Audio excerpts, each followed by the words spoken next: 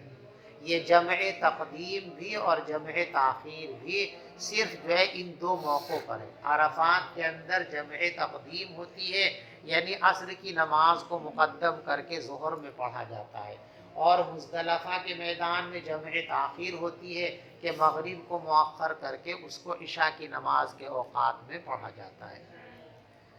عبداللہ ابن عباس رضی اللہ تعالیٰ عنہ جو جمع فرما رہے تھے، یہ جمع سوری ہے، یعنی آدمی پہلی نماز کو بالکل وقت کے آخری لمحات میں پڑھے کہ اتنے سلام پھیرے وقت ختم ہو جائے، فوراً دوسری نماز شروع کر دے تو پہلی نماز اپنے وقت کے آخری لمحات میں، دوسری نماز اپنے وقت کے بالکل اولین لمحات میں۔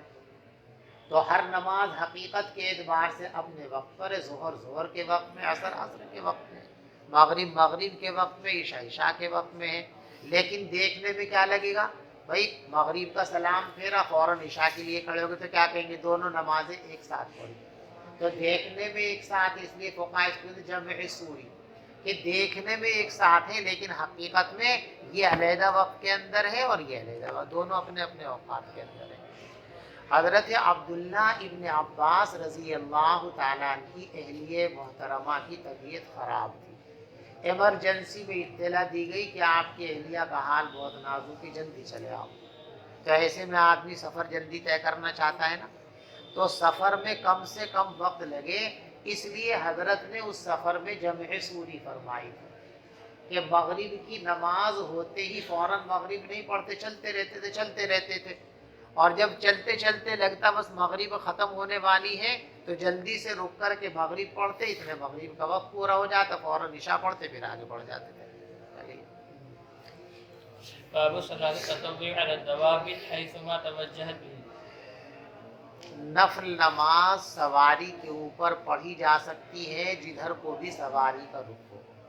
دو باتیں یہاں بتا رہے ہیں، ایک تو نوافل کے لیے زمین پر اتر کر کھڑے ہو کر پڑھنا ضروری نہیں ہے، سواری پر بیٹھے بیٹھے بھی نوافل پڑھے جا سکتے ہیں۔ دوسرا مسئلہ یہ بتاتے ہیں کہ سواری پر نوافل پڑھتے وقت استقبال قبلہ بھی ثابت ہو جاتا ہے۔ استقبال قبلہ ہو گیا ٹھیک ہے، نہیں ہوا ٹھیک ہے، آپ کا گھوڑا جدھر کو جا رہا ہے، آپ کا اونٹ جدھر کو جا رہا ہے، کدھر بھی چلتا رہے، آپ نیت باندھ لیں اور اشارے سے رکوع اور سجود کر کے نماز پوری کر لیں۔ ہمارے زمانے کے اندر بس اور کار کا بھی یہی حکم ہے، بشرطے کہ آپ ڈرائیور نہ ہو۔ اگر آپ خود چلا رہے ہیں کار تو آپ تو چونکہ دوسرے کام میں مشغول ہیں تو نماز میں مشغول نہیں ہو سکتے۔ آپ کی کار ڈرائیور چلا رہا ہے، آپ سیٹ پر بیٹھے ہوئے ہیں، تو آپ سوچتے ہیں کہ یہ وقت یوں ہی جا رہا ہے، لاؤ اس کو نماز میں لگا لوں، تو سیٹ پر بیٹھ کر آپ نیت باندھ کے اشارے سے نماز پڑھتے رہیں، جتنی پڑھ سکتے ہیں۔ نہ اس میں آپ کو استقبال قبلہ کا لحاظ کرنا ہے نہ قیام کا لحاظ کرنا ہے، بیٹھے بیٹھے پڑھتے رہیے، اللہ تبارک و تعالیٰ کے یہاں آپ کے نوافل مقبول ہو جائیں گے۔ بات سمجھ میں آ رہی؟ چلیے۔ وبه قال حدثنا علي بن عبد الله قال حدثنا عبد الاعلى قال حدثنا معمر الزهري عن عبد الله بن عامر عن ابي قال رايت النبي صلى الله عليه وسلم يصلي على راحلته حيث توجهت به۔ یہ فرماتے ہیں کہ میں نے رسول پاک صلی اللہ علیہ وسلم کو اپنی سواری پر نماز پڑھتے ہوئے دیکھا، سواری کا رخ جدھر بھی ہوتا، یعنی آپ استقبال قبلہ کا اہتمام اس میں نہیں فرمایا کیونکہ ممکن ہی نہیں، سواری چل رہی ہے تو آپ استقبال قبلہ کیسے کریں؟ چلیے۔ وبه قال حدثنا ابن نعيم قال حدثنا شيبان عن يحيى عن محمد بن عبد الرحمن ان جابر بن عبد الله اخبره ان النبي صلى الله عليه وسلم كان يصلي تطوعا وهو راكب في غير القبلة۔ حضور نفل پڑھ لیتے تھے سواری کی حالت میں استقبال قبلہ کا لحاظ کیے بغیر۔ چلو وبه قال حدثنا عبد الأعلى بن حماد قال حدثنا وهيب قال حدثنا موسى بن عقبة عن نافع قال كان ابن عمر يصلي على راحلته يؤدر عليها ويخبر أن النبي صلى الله عليه وسلم كان يفعله. پیچھے گزر گئی روایت. باب الإيماء على الدابة. سواری پر جب آپ نماز پڑھیں گے تو رکوع اور سجود کا صرف اشارہ کریں گے. چلو. وبه قال حدثنا موسى بن اسماعيل قال حدثنا عبد العزيز بن مسلم قال حدثنا عبد الله بن دينار قال كان عبد الله بن عمر يصلي في السفر على راحلته اينما توجهت به يومي. وذكر عبد الله ان النبي عبداللہ ابن عمر سفر میں اپنی سواری پر ہی نماز پڑھتے رہتے تھے، سواری کا رخ چاہے جدھر ہو، اور رکوع اور سجدہ اشارے سے فرماتے تھے. اور عبداللہ یوں بھی کہا کرتے تھے کہ حضور بھی ایسے ہی کرتے تھے، جیسے میں سواری پر نفل پڑھتا ہوں حضور بھی ایسے پڑھتے تھے. باب ينزل للمكتوبة. یہ رخصت کے سواری پر بیٹھے بیٹھے اشارے سے نماز پڑھ لو صرف نوافل کے لیے ہے، فرائض اور واجبات اس سے مستثنا ہے، ان کے لیے زمین پر اتر کر باقاعدہ قیام کر کے نماز پڑھنی ہے. حضور پاک صلی اللہ علیہ وسلم فرض نماز پڑھنے کے لیے سواری سے اترتے تھے. وبه قال حدثنا يحيى بن بكير قال حدثنا ليس بن قيل عن ابن شهاب عن عبد الله بن عامر بن ربيعة أن عامر بن ربيعة أخبره قال رأيت رسول الله صلى الله عليه وسلم وهو على الراحلة يسبح يومي برأسه قبل أي وجه. قبل أي وجه توجہ. یہ فرماتے ہیں عامر ابن ربیعہ کہ میں نے رسول پاک صلی اللہ علیہ وسلم کو دیکھا، آپ اپنی سواری پر نفل پڑھ رہے تھے. وَيُؤْمِي بِرَاسِهِ، اور رکوع اور سجدے کے لیے اپنے سر مبارک سے اشارہ فرما رہے تھے. قبل ای وجہ، جس طرف بھی جا رہے ہو، استقبال قبلہ کا لحاظ نہیں فرما رہے تھے. وَلَمْ يَكُنْ، اور پیغمبر علیہ السلام ایسا نماز فرض میں نہیں کرتے تھے. سواری پر بیٹھ کے فرض نماز بھی پڑھتے تھے، وہ اتر کے پڑھتے تھے. اور لیث فرماتے ہیں کہ ہم سے بیان کیا یونس نے ابن شہاب کے حوالے سے. ابن شہاب کہتے ہیں کہ حضرت سالم فرماتے ہیں کہ عبداللہ ابن عمر رضی اللہ تعالیٰ یصلی علی دابتہ من اللیل وہو مسافر. عبداللہ رات میں اپنی سواری پر بیٹھے بیٹھے سفر کی حالت میں نماز پڑھتے رہتے تھے. ما یبالی حیث کان یوجہ، اس کا خیال ہی نہیں فرماتے تھے، اس کی پرواہ نہیں فرماتے تھے کہ سواری کا رخ کدھر ہے. اور یہ بھی فرماتے ہیں کہ ابن عمر کے پیغمبر علیہ السلام بھی سواری پر اسی طرح نفل پڑھتے تھے جدھر کو بھی آپ کا رخ ہوتا تھا. وَيُوتِرُ عَلَيْهَا، اور وطر بھی اسی پر پڑھ لیا کرتے تھے. غیر انہ لا یصلی علیہ المکتوبہ، مگر یہ کہ حضرت فرض نماز سواری پر بیٹھ کر نہیں پڑھتے تھے. وبه قال حدثنا معاذ بن فضالة قال حدثنا هشام بن يحيى محمد بن عبد الرحمن بن ثوبان قال حدثنا جابر بن عبد الله أن النبي صلى الله عليه وسلم كان يصلي على راحلته نحو المشرق فإذا أراد أن يصلي المكتوبة نزل فاستقبل قبلته. عبداللہ فرماتے ہیں کہ پیغمبر علیہ السلام سواری پر نفل نماز پڑھتے رہتے تھے مشرق کی طرف کو رخ کر کے، اور جب آپ کا ارادہ ہوتا فرض نماز پڑھنے کا تو نیچے اترتے استقبال قبلہ فرماتے. چلیے باب صلاۃ التطوع علی الحمار. دیکھو یہ باب ایک غلط فہمی کو دور کرنے کے لیے لائے. گھوڑا ایک ایسا جانور ہے کہ اس کا پسینہ مشکوک ہے. طہارت، نہ اس کی طہارت کا حتمی فیصلہ کیا گیا اور نہ اس کی نجاست کا حتمی فیصلہ کیا گیا. تو کسی کو یہ شبہ ہو سکتا تھا کہ گدھا تو ایک چونکہ مشکوک جانور ہے طہارت کے اعتبار سے، لہذا اس کی پشت پر بیٹھ کر نماز پڑھیں گے تو اس کا پسینہ بھی نمازی کو لگ سکتا ہے، تو اس پر شاید نماز نہ ہو. تو اس غلط فہمی کو دور کرنے کے لیے باب لائے کہ اس معاملے میں گدھا، گھوڑا، اونٹ سب برابر ہیں. کوئی سی بھی سواری ہو، گھوڑے پر سوار ہو تب بھی آپ بیٹھ کر نفل پڑھ سکتے ہو، اونٹ پر سوار ہو تب بھی بیٹھ کر کے پڑھ سکتے ہو، اور اسی طریقے سے گدھے پر سوار ہو تب بھی بیٹھ کر کے نماز پر نفل پڑھ سکتے ہو. گدھے کے اوپر بیٹھ کر نفل پڑھنے کا بیان. چلو وبه قال حدثنا أحمد بن سعيد قال حدثنا حبان قال حدثنا حمام قال أخبرنا أنس بن سيرين قال استقبلنا أنس بن مالك حين قدم من الشام فلقيناه بين القمر بعين التمر. بعين التمر فرأيته يصلي على حمار مبجهر. دیکھو مروان خلیفہ ہے، حضرت انس بصرہ کے اندر رہتے ہیں، اور بصرہ کا گورنر حجاج ابن یوسف ہے۔ حجاج ابن یوسف نے حضرت انس کے ساتھ کوئی گستاخی کا معاملہ کر دیا، تو حضرت انس تشریف لے گئے شام اور مروان سے جا کے اس کی شکایت کی۔ تو مروان نے ایک خط لکھا حجاج کو کہ آپ پورے بصرہ کے گورنر ہیں لیکن انس کے گورنر نہیں ہیں، انس آپ کی گورنری میں نہیں، آپ کی حکومت سے باہر ہیں، لہذا یہ کچھ بھی کریں کیسے بھی کریں ان کے خلاف آپ کچھ بھی نہیں کر سکتے۔ تو جب یہ وہاں سے واپس آ رہے تھے شام سے، یہ پروانہ لے کر کے شاگردوں کو پتہ چل گیا کہ ہمارے استاد آ رہے ہیں، تو سارے شاگرد شہر کے باہر جو ہے استقبال کے لیے آ گئے۔ عین التمر ایک جگہ ہے شہر کے باہر، وہاں استقبال کیا انہوں نے۔ تو جب یہ پہنچے تو انہوں نے دیکھا کہ حضرت انس سامنے سے آ رہے ہیں گدھے پر بیٹھے ہوئے، اور نفل نماز کی نیت باندھ رکھی، نماز پڑھتے ہوئے آ رہے ہیں، لہذا معلوم ہو گیا کہ گدھے پہ بیٹھ کر بھی نوافل پڑھے جا سکتے ہیں۔ ابن سیرین رحمۃ اللہ علیہ فرماتے ہیں کہ ہم نے استقبال کیا انس ابن مالک کا جب وہ ملک شام سے آ رہے تھے، تو ہماری ان سے ملاقات ہوئی عین التمر پر۔ تو میں نے دیکھا کہ وہ اپنے گدھے پر نماز پڑھ رہے تھے اور ان کا چہرہ دوسری طرف تھا، یعنی قبلے سے بائیں سمت میں تھا۔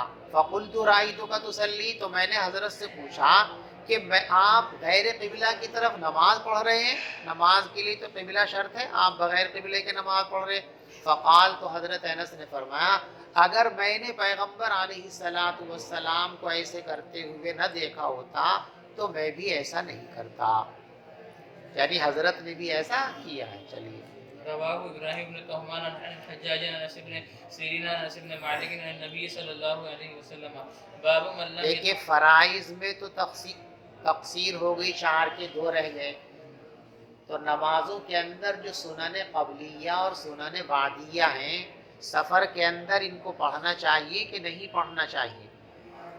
بعض لوگ کہتے ہیں پڑھنا چاہیے، بعض لوگ کہتے ہیں کہ نہیں پڑھنا چاہیے، دونوں طرح کی روایتیں۔ حنفیہ کے یہاں اس سلسلے کے اندر بین مسلک ہے کہ حالت فرار ہو تو سنن قبلیہ اور بعدیہ کو چھوڑ دینا چاہیے، بس 2 رکعت پڑھو آگے بڑھو، اور حالت قرار ہے تو پھر سنن پڑھنی چاہیے، سنن قبلیہ بھی اور سنن بعدیہ بھی، ٹھیک ہے۔ یہاں سے جب آپ جا رہے ہیں بمبئی، تو یہ سب بمبئی پہنچنے تک حالت فرار ہے، سفر میں آپ چل رہے ہیں تو سنتیں چھوڑتے چلے جاؤ۔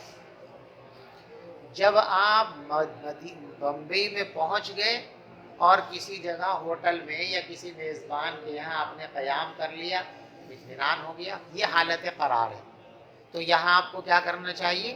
سنن قبلیہ کا بھی اہتمام کرنا چاہیے، سنن بعدیہ کا بھی اہتمام کرنا چاہیے۔ بات سمجھ میں آ گئی؟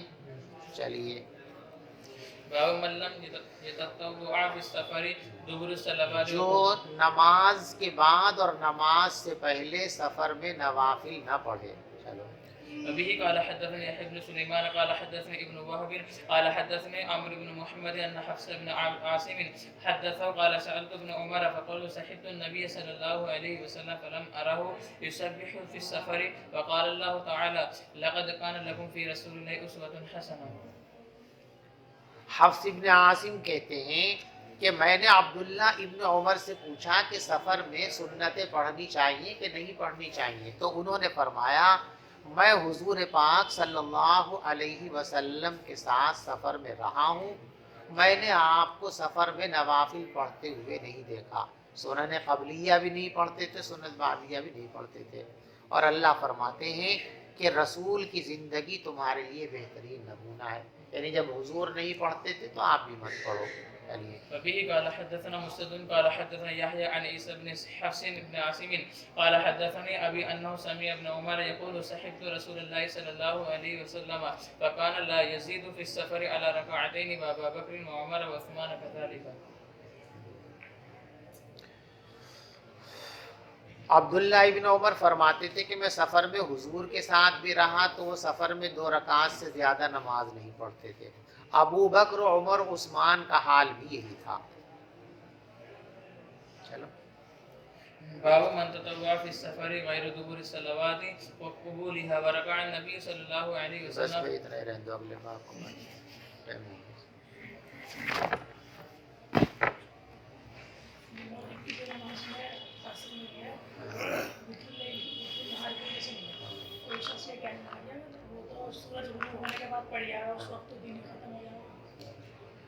دن ختم ہو جاتا ہے لیکن دن کے کچھ اثرات باقی رہ جاتے ہیں. من وجہین ختم ہو گیا، من وجہین باقی ہے. جیسے کسی آدمی نے طلاق دے دی اپنی بیوی کو، نکاح ہے، ایک شخص نے بیوی کو طلاق دے دی، نکاح ہے، ٹوٹ گیا نا، ختم ہو گیا نا، لیکن پھر بھی نکاح کے کچھ اثرات باقی رہے کہ نہیں رہے؟ عدت گزار رہی ہے، اس عدت کے دوران شوہر نفقہ دے گا تو نفقہ یہ نکاح کا اثر ہے تو باقی ہے کہ نہیں ہے؟ تو کسی چیز کے ختم ہو جانے کے بعد بھی اس کے کچھ اثرات میں وجہین باقی رہتے ہیں. تو غروب آفتاب ہونے کے بعد بھی عرفاً شفق کے غروب ہونے تک دن میں وجہین باقی رہتا ہے. عرف کے اندر بھی اس کو رات نہیں کہتے، شام کہتے ہیں.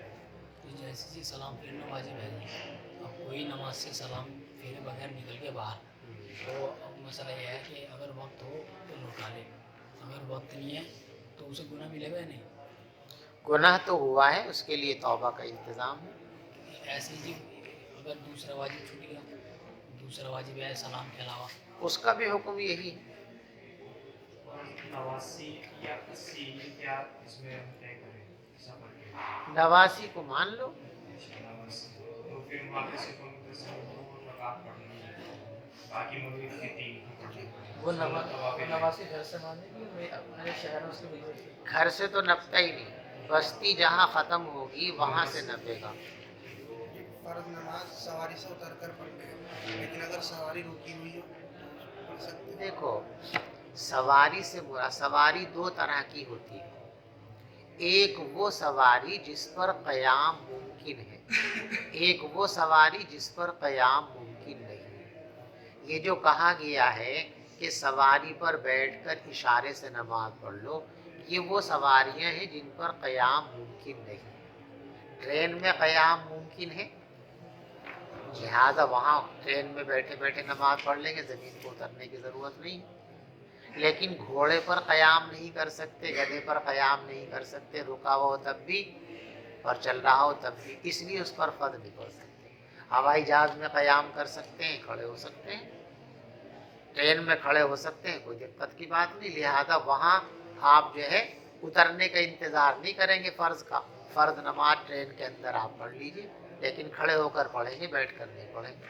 ہوائی جہاز کے اندر آپ جو ہے اترنے کا انتظار نہ کریں، اسی فضا میں نماز پڑھ لیں، لیکن کھڑے ہو کر پڑھیں گے، بیٹھ کر نہیں پڑھیں گے، کیونکہ وہاں کھڑا ہونا ممکن ہے.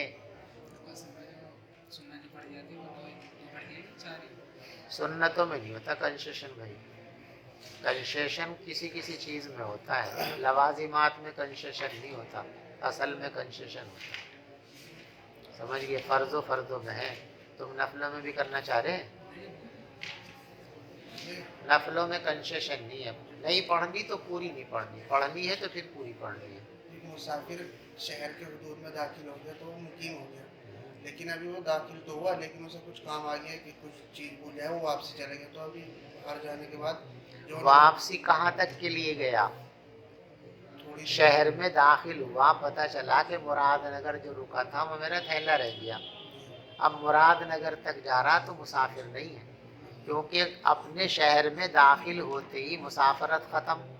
اب یہ نیا سفر شروع ہوا اور اس میں پوری مسافت نہیں ہے، تو اگر لوٹا ہے اتنی دور کے لیے جو مسافت شرعی ہے تو پھر مسافر ہو گیا، اور اگر جا رہا اتنی دور واپس تھوڑی دور کہ مسافت سفر نہیں ہوگی تو مسافر نہیں ہوگا، مقیم ہوگا، نماز پڑھے گا تو پوری پڑھے گا۔